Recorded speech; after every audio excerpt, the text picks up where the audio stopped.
Hello दोस्तों, जैसा कि आप सभी जानते हैं, जो ई श्रम रजिस्ट्रेशन है अनऑर्गेनाइज्ड वर्कर का जो डाटाबेस है वो अपडेशन का लिंक लाइव कर दिया गया है। तो दोस्तों, अगर आप रजिस्ट्रेशन करेंगे तो कैटेगरी कैसे आप सिलेक्ट करेंगे वो पूरी जानकारी मैं आपको इस वीडियो के माध्यम से देने वाला हूं।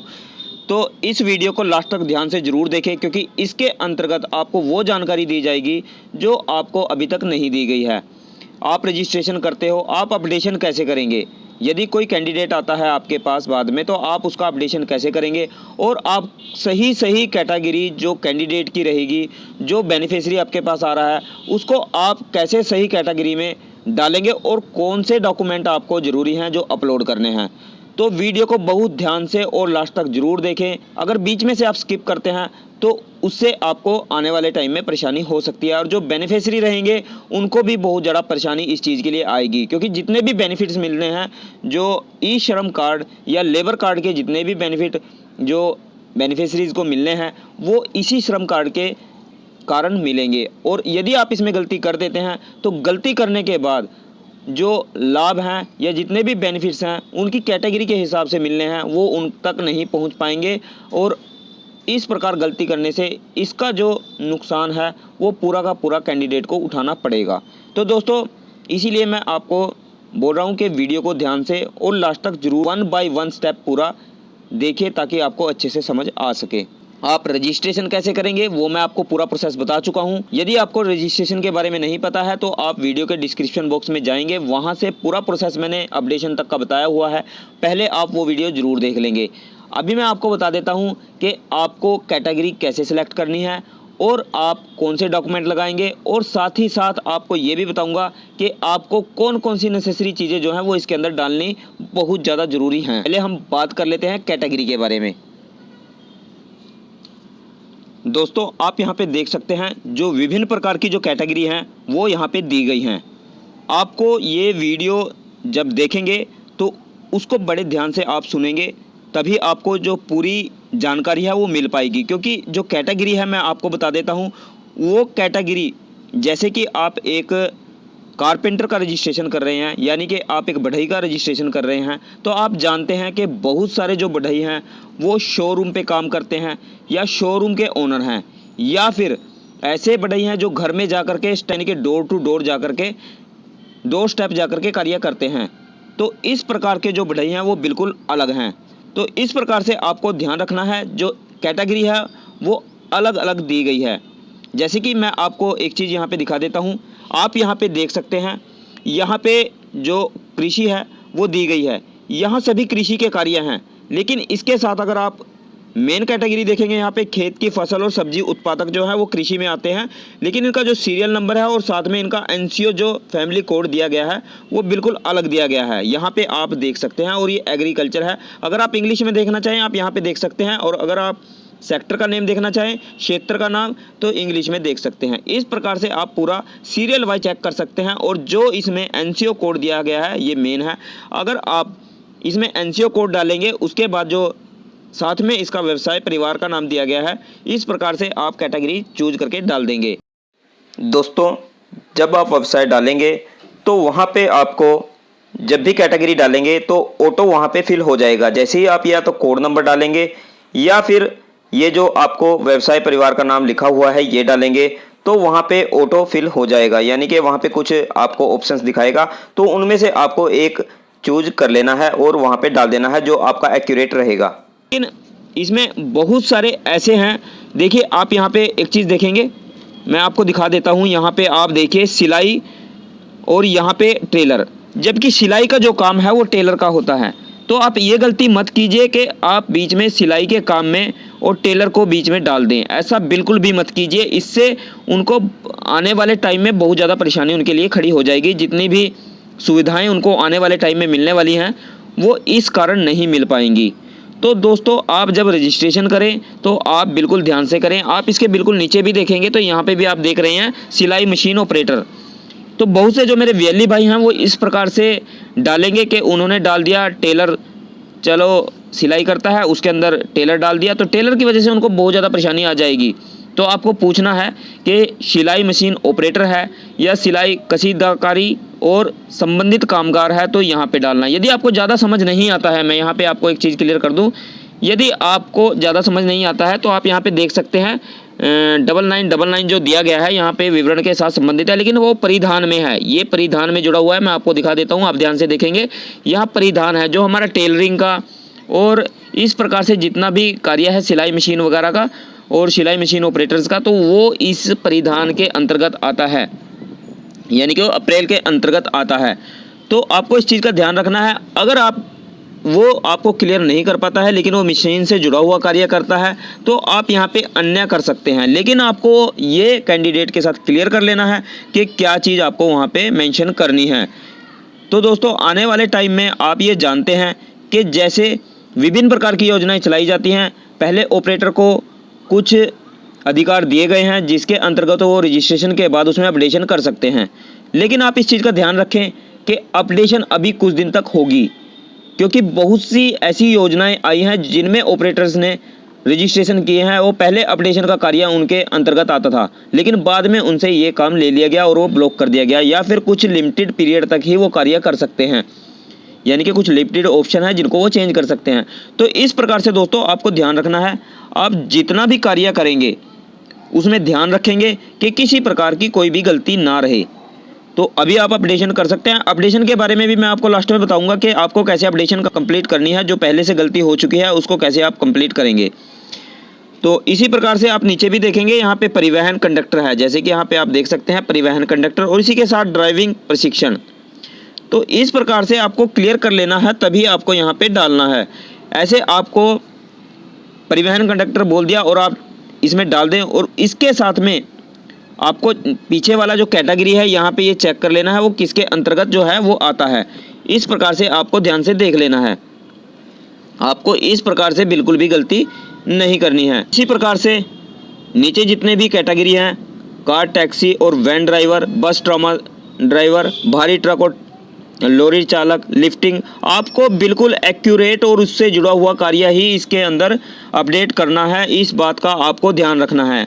और जो मेरे वीएलई भाई हैं उनके लिए एक और बात बता दूं कि जब वो रजिस्ट्रेशन कर रहे हैं तो उनको डिजिटल सेवा पोर्टल से लॉगिन करने के बाद ही रजिस्ट्रेशन कंप्लीट करना है। वो भी मैं आपको बता दूंगा, जब मैं आपको अपडेशन के बारे में बताऊंगा तो वो भी आपको मैं क्लियर कर देता हूं। अदरवाइज जो आपकी पेमेंट है, जो आपको 16 रुपये मिलने हैं, वो आपको नहीं मिलेंगे। आपको रजिस्ट्रेशन सही से करना है ताकि आपके कल कुछ काम में गलती ना निकले और आपका जो कार्य है वो बिल्कुल सही से हो। जितना आप सीखेंगे और उतना ही अच्छा आप कार्य करेंगे। तो दोस्तों आपको ध्यान से करना है।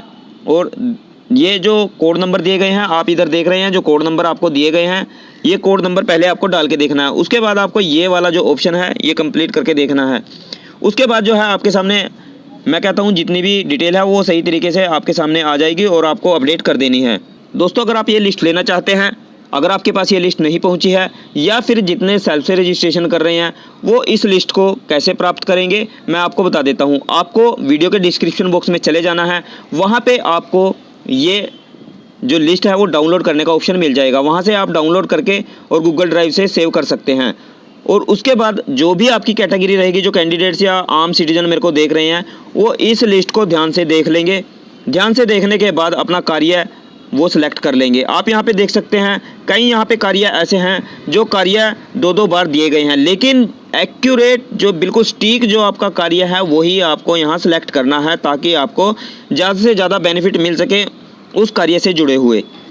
तो चलिए आगे मैं आपको बता देता हूं कि आपको अपडेशन कैसे करनी है। जो पहले आप गलती कर चुके हैं, जिन्होंने पहले शुरू से ही रजिस्ट्रेशन करना शुरू कर दिया था, उन्होंने बहुत सारी जो गलतियां इसके अंतर्गत कर दी हैं, तो आप उनको कैसे ठीक करेंगे मैं आपको बता देता हूं। कार्य कैटेगरी की बात करें तो यहाँ 156 जो कार्य हैं वो अलग अलग विभागों में बांटे गए हैं। तो दोस्तों चलिए अब हम बात कर लेते हैं अपडेशन की। दोस्तों अपडेशन के लिए सबसे पहले आपको वेबसाइट पे जाना होगा। यहाँ पे मैंने लिख दिया है, देखिए आपको सर्चिंग में लिखना है e-shram.gov.in। तो जैसे ही आप सर्चिंग बॉक्स में इसको डालेंगे और सर्च करेंगे तो सबसे पहले जो वेबसाइट आपके सामने आ जाती है national database of unorganised workers, यहाँ पे आपको क्लिक कर देना है। आपको वेबसाइट ध्यान से देख लेनी है, उस वेबसाइट पर आपको क्लिक कर देना है। तो दोस्तों जैसे ही आप लिंक पे क्लिक करेंगे तो आप इस प्रकार से वेबसाइट पे आ जाएंगे। आपको यहाँ दिखाई देता है श्रम एवं रोजगार मंत्रालय, ministry of labour and employment. दोस्तों ये वेबसाइट लगातार मेंटेनेंस में चल रही है, इस पे कार्य लगातार जारी है, इसको लगातार सुधारा जा रहा है। जो इसमें कमियाँ या कुछ भी है, आप यहाँ पे देख भी सकते हैं। मैं आपको दिखा देता हूँ, यहाँ पे ये टेस्ट लिखा हुआ है, टेस्ट साइट, और ये जो आपका CSC पोर्टल है उस पर भी लाइव हो चुकी है। वहाँ से जा कर के आप इसको ई श्रम लिखेंगे तो ई श्रम पे आपकी जो वेबसाइट है वो खुल के आ जाएगी, आप लॉगिन कर सकते हैं। तो यहाँ पे भी अभी ये मेंटेनेंस में है, और CSC पोर्टल पे जा कर के वहाँ पे सर्च करके भी आप लॉगिन कर सकते हैं। आपको CSC ई कनेक्ट के साथ जो है लॉगिन कर लेना है। आपको बता देता हूँ इसके ज़रूरी डॉक्यूमेंट्स के बारे में। पहले भी मैं आपको बता चुका हूँ, फिर से आपको बता देता हूँ। यहाँ वेबसाइट पे मेंशन किया हुआ है, यहाँ पे आप देख सकते हैं इन्फॉर्मेशन रिक्वायर्ड फॉर रजिस्ट्रेशन। तो आपको यहाँ पे आधार नंबर की ज़रूरत है। सेकंड, आपको यहाँ पे आधार लिंक्ड एक्टिव मोबाइल नंबर की ज़रूरत होगी। बैंक अकाउंट डिटेल, जो एज है आपकी वो 16 से 59 साल के बीच में होनी चाहिए, यहाँ पे आपको डेट भी दी हुई है। उसके बाद हम बात कर लेते हैं जो सिटीजन्स हैं वो कैसे रजिस्ट्रेशन कंप्लीट करेंगे। आप यहाँ पे देख सकते हैं, यहाँ पे आपको जो आधार लिंक्ड मोबाइल नंबर है उसकी ज़रूरत होगी। जैसे ही आप यहाँ पे आधार लिंक्ड मोबाइल नंबर यहाँ पे डालेंगे, उसके बाद आप कैप्चा कोड फिल करेंगे। कैप्चा कोड फिल करने के बाद यहाँ पे आप देख सकते हैं एम्प्लॉयज़ प्रोवाइडेड फंड ऑर्गेनाइजेशन, यानी कि EPFO से नहीं है तो आप इसका रजिस्ट्रेशन कर सकते हैं। सेकंड जो है employees state insurance corporation ESIC, इसके बारे में मैं पहले भी आपको बता चुका हूँ। तो इन सभी स्कीम्स में आप संबंधित नहीं होने चाहिए। यहाँ पे अगर आप संबंधित हैं तो आप इस योजना के लिए बिल्कुल भी पात्र नहीं हैं, तो आप यहाँ पे रजिस्ट्रेशन नहीं कर सकते हैं। जो CSC वैलीज रहेंगे दोस्तों, आप यहाँ पे देख सकते हैं रजिस्ट्रेशन थ्रू CSC डिजिटल सेवा। तो आपको इस लिंक पे क्लिक करना है, उसके बाद आपको लॉगिन कर लेना है। वो इस प्रकार से लॉगिन कर लेंगे। अगर आप बाहर से ही रजिस्ट्रेशन करते हैं, मैं आपको दिखा देता हूं, यहाँ पे अगर आप बाहर से ही रजिस्ट्रेशन करेंगे, यहाँ पे आप सेल्फ से अगर रजिस्ट्रेशन करते हैं तो आपको किसी प्रकार का कोई भी बेनिफिट नहीं मिलेगा। तो आप इस चीज़ का बिल्कुल ध्यान रखेंगे। जो आम नागरिक हैं जो सेल्फ से रजिस्ट्रेशन कर रहे हैं, CSC सेंटर से नहीं कर रहे हैं, वो यहाँ से रजिस्ट्रेशन करेंगे। अदरवाइज़ अगर आप एक वैली हैं और आप अपना जो कमीशन है वो चाहते हैं तो आपको रजिस्ट्रेशन थ्रू CSC डिजिटल सेवा से लॉगिन करना है, तभी आप अपना रजिस्ट्रेशन कंप्लीट करेंगे। और उसके बाद आपको जो बेनिफिट्स हैं जो आपको CSC की तरफ से या गवर्नमेंट की तरफ से एज ऑपरेटर मिलेंगे, वो इस लिंक के बाद ही प्राप्त होंगे। तो चलिए दोस्तों, अभी मैं आपको अपडेशन के बारे में बता देता हूं। सबसे पहले आपको रजिस्ट्रेशन थ्रू CSC पे क्लिक कर देना है। जो अदर मेंबर रहेंगे उनको भी मैं बता देता हूं, आपको यहाँ अलो कर देना है। अलो करने के बाद आपके सामने CSC ID और अपना जो पासवर्ड है वो डाल देना है। वो डालने के बाद कैप्चा कोड फिल करके और आपको साइन इन पे क्लिक कर लेना है। दोस्तों मैंने ID पासवर्ड डाल दिया है, अब मैं लॉगिन कर लेता हूँ। तो इस प्रकार से आपको लॉगिन कर लेना है। लॉगिन करने के बाद इस प्रकार से इंटरफेस आपके सामने आ जाता है। आप जितने भी रजिस्ट्रेशन करेंगे वो आपके सामने यहाँ पे शो होने लगेंगे। तो आपको जो न्यू रजिस्ट्रेशन करना है मैं पहले आपको बता चुका हूँ, यहाँ से आपको न्यू रजिस्ट्रेशन कंप्लीट करना है। ऑलरेडी रजिस्टर्ड है तो यहाँ से आप उसको लॉगिन कर सकते हैं। सबसे पहले आप रजिस्टर करेंगे। अगर आपको न्यू रजिस्ट्रेशन करना है, मैंने आपको दिखा दिया है, यहाँ पे आप न्यू रजिस्ट्रेशन करेंगे।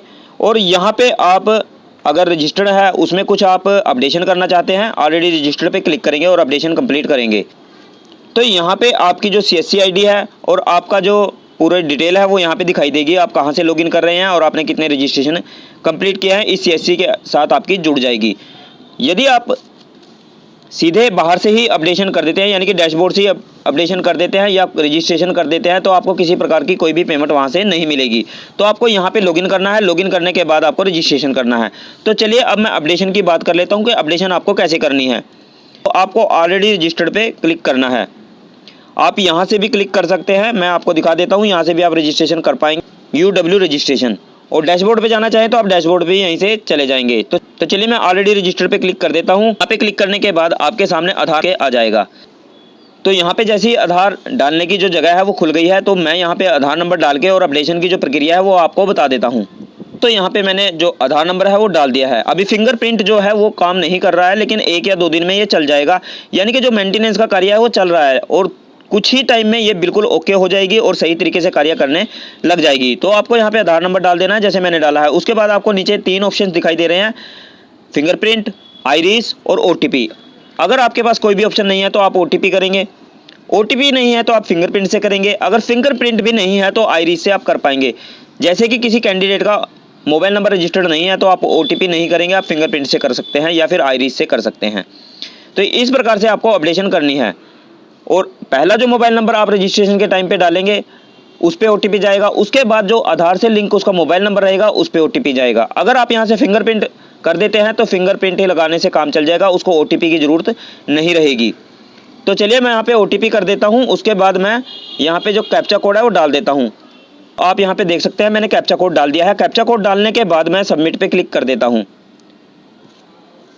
तो वेट कर लेना है आपको। यदि अधिक समय लग रहा है तो आपको जल्दबाजी नहीं करनी है, आपको थोड़ा वेट करना है जब तक यहाँ पे कुछ लिख के आपके सामने एरर वगैरह या फिर सबमिट ना हो जाए। तो आपको आराम से वेट करना है। अगर आप जल्दबाजी करेंगे तो इसमें आप रजिस्ट्रेशन कंप्लीट नहीं कर सकते, क्योंकि इसमें अभी टाइम लग रहा है। अभी ये मेंटेनेंस में है तो थोड़ा समय जरूर लगेगा। आप न्यू अपडेशन करेंगे उस टाइम पे केवल आपके पास एक ही बार OTP आएगा जो आपके मोबाइल नंबर से जुड़ा होगा, या फिर आप फिंगरप्रिंट भी यहाँ पे सिलेक्ट कर सकते हैं। अगर आप रजिस्ट्रेशन करेंगे तो 2 बार OTP आएगा जो मोबाइल नंबर आप पंजीकरण के लिए डालेंगे, या फिर आप सेकेंड टाइम में जब आधार नंबर डालेंगे तो 2 बार OTP आपके पास आएगा। इस बात का आपको ध्यान रखना है। अपडेशन में सिर्फ एक ही बार OTP आपके पास आएगा। और यहाँ पे अपडेट प्रोफाइल है, पहले आप ये ऑप्शन देख लेंगे। जैसे ही आप अपडेट प्रोफाइल पे क्लिक करेंगे यहाँ पे personal information, address, education, occupation, bank detail, preview profile, तो इस प्रकार से जो ऑप्शंस में आपने जो फिल किए थे वो टोटली ऑप्शन यहाँ पे आपको दिखाई दे रहे हैं। जिस ऑप्शन में आपको कुछ भी कमी लगती है, जहाँ पे आपको अपडेशन करनी है, जैसे कि एजुकेशन एंड इनकम है, तो अगर आप +2 हैं उसके बाद आप अधिक पढ़ लेते हैं और आपको जो एजुकेशन डिटेल है वो फिल करनी है, तो आप एजुकेशन एंड इनकम में जाकर के उसको फिल कर पाएंगे। प्रीव्यू प्रोफाइल में आप जाकर के यहाँ पे अपना जो प्रोफाइल है वो दोबारा से व्यवस्थित कर सकते हैं, यानी कि अपडेट कर सकते हैं। और ऑक्यूपेशन स्किल, अगर आपने किसी प्रकार का कोई कौशल कर लिया है वो यहाँ पे अपडेट कर सकते हैं। बैंक अकाउंट अगर आपने चेंज कर दिया है तो बैंक अकाउंट डिटेल यहाँ से आप चेंज कर पाएंगे। पर्सनल इन्फॉर्मेशन यहाँ से आप चेंज कर सकते हैं। इस प्रकार से दोस्तों टोटली जो अपडेशन है वो कंप्लीट कर सकते हैं। एक चीज़ मैं आपको बता देता हूँ, मैं यहाँ पे बैक पे क्लिक कर देता हूँ। बैक पे क्लिक करने के बाद यहाँ से मैं लॉग आउट कर लेता हूँ। आप यहाँ से लॉग आउट करेंगे, मैं आपको दिखा देता हूँ, आप यहाँ से लॉग आउट कर सकते हैं। तो मैं यहाँ से लॉग आउट कर लेता हूँ। लॉग आउट करने के बाद तो आप यहाँ पे देखेंगे जो होम पेज है उस पर हम आ गए हैं। यहाँ पे आप पहले ऑप्शन देख रहे थे वो सेम ऑप्शन यहाँ पे आ गए हैं।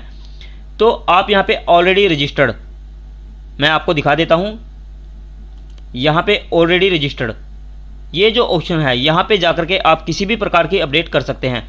जितने भी आपने कार्ड बनाए हैं उनमें किसी प्रकार की कोई भी परेशानी है या कोई भी प्रॉब्लम है या किसी प्रकार की गलती पाई गई है तो आप उनको चेंज कर सकते हैं। देखिए यहाँ पे आप अपडेट प्रोफाइल कर सकते हैं, अपडेट KYC भी कर सकते हैं। तो आप यहाँ पे अपडेट प्रोफाइल पे जाएंगे तो इसी प्रकार से यहाँ पे आप देख सकते हैं यूजिंग UAN नंबर, यानी कि आप UAN नंबर से भी लॉगिन कर सकते हैं और यूजिंग आधार नंबर से भी यहाँ पे लॉगिन कर सकते हैं। तो इस प्रकार से लॉगिन करके और जैसे मैंने आपको अपडेट करके दिखाया सेम प्रोसेस आपको कर देना है। आपको जो भी अपडेशन करनी है वो वहाँ से आप कर पाएंगे। जो सेकेंड ऑप्शन है अपडेट eKYC, तो यहाँ पे आपको सेम पहले से लॉगिन करना है। लॉगिन करने के बाद आपकी जो eKYC है वो अपडेट हो जाएगी। तो दोस्तों अगर मेरे द्वारा दी गई जानकारी आपको अच्छी लगी हो तो वीडियो को लाइक और शेयर करना ना भूलें। और दोस्तों अगर ऐसी ही वीडियो आप लगातार अपने फ़ोन पे या अपने सिस्टम पे चाहते हैं चैनल को सब्सक्राइब जरूर कर लें। तो धन्यवाद दोस्तों, तो फिर मिलता हूँ एक अच्छी जानकारी और नई वीडियो के साथ में। तब तक के लिए धन्यवाद। जय हिंद, जय भारत, वंदे मातरम।